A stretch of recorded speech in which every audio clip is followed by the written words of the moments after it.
যে এই পরিণতি হয়ে গেল। হাতের যন্ত্রণায় যে এতটা কষ্ট হচ্ছে, সামান্য থেকে যে এত বড় হয়ে যাবে আমি কখনোই বুঝতে পারিনি। যত দিন যাচ্ছে ব্যথাটা ততই বাড়ছে।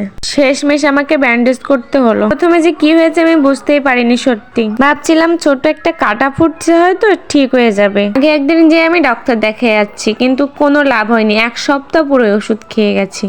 আজ এই পরিণতি হয়ে গেল।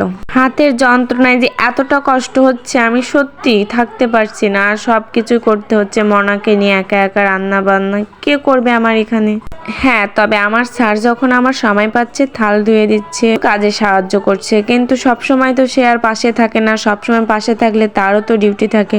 মা বলছে আমি আসবো, কিন্তু মারও তো সংসার আছে। মা এসে কয়দিন বা থাকবে আমার কাছে। শাশুড়ি মা বলছে আমি তোমার শ্বশুর মশাইকে পাঠিয়ে দেবো, তুমি বাসায় চলে আসো। আমি বাসায় গেলে ওকে রান্না করে দেবে কে?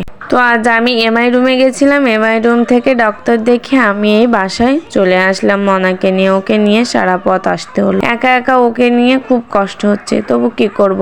হাতে যখন ড্রেসিং করিয়ে দিচ্ছিল তখন এতটাই কষ্ট হচ্ছিল, আমি জোরে জোরে চিৎকার করছিলাম ব্যথাতে। কষ্ট, জানি না এই ব্যথা কতদিন সহ্য করতে পার, কতদিন পর ঠিক হবে।